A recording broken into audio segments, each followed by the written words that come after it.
sa Good ating morning lahat. guys, mapagpalang Ay, umaga sa totoo. ating lahat. Yan po, tuwing umaga kasi, everyday, bumababa ako, kumukuha ako ng newspaper ni Amo. Tapos yan, magkakainan kami niyan kasi ito, last day niya, wala nang pasok ang alaga. Kaya nagluto siya ng spaghetti, kumakain kami dyan guys. Tuwing umaga, minsan nagkakape kami. Kung ano lang yung makain namin ba, ang saya-saya namin. Apat kami niyan eh. Ayan, si Melody, kumakain siya. O, sarap na sarap siya sa spaghetti niyang ginawa. Tapos ito naman po si Ate Adela. Ayan po.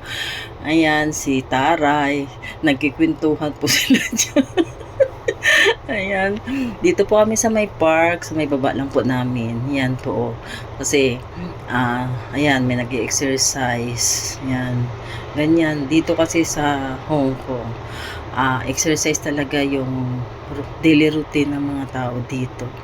Ayan po. Tapos, ang saya namin lagi dito tuwing umaga. Nagbabanding kami. Pero ngayon kasi si Melody nasa Mipo na po siya.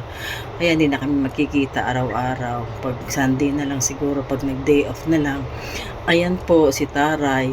Nagkikwento tungkol sa alaga niyang matanda kay Ate Adele.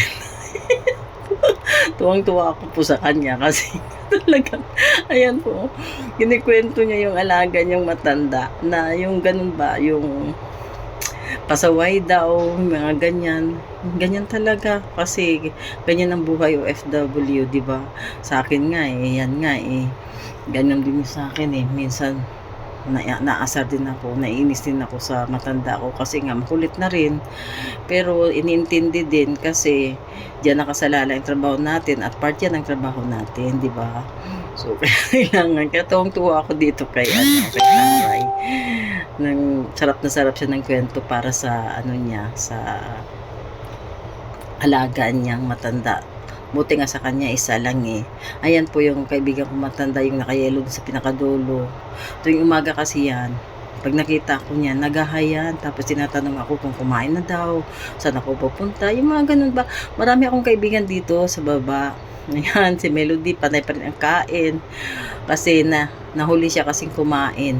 Kami, tapos na kaming kumain eh siya. Wala pa.